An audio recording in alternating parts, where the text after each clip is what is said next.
Station तहसील अंतर्गत कार्यरत DB पथकाचे अधिकारी आणि कर्मचारी यांना गोपनीय बातमी मिळाली होती की आरोपी नामे शेख रेहान अब्दुल कदीर हा जवळ अग्निशस्त्र अवैधपणे बाळगतो आहे आणि त्याच्यासोबत काडतूस पण आहेत.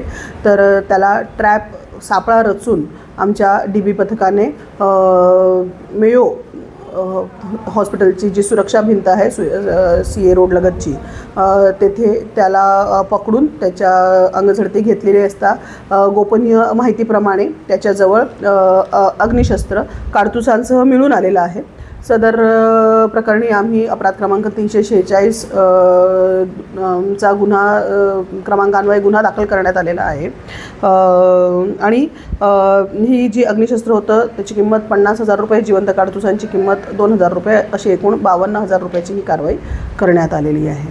शेख रेहान अब्दुल कदीर असं त्याचं पूर्ण नाव आहे. हा राहणारा दिघोरी आदर्शनगर एरियातला आहे. पोलीस स्टेशन नंदनवन हद्दीमध्ये राहणारा आहे आणि त्याचा 1 दिवसाचा PCR घेऊन त्याच्याकडे अधिक तपास आम्ही करीत आहोत.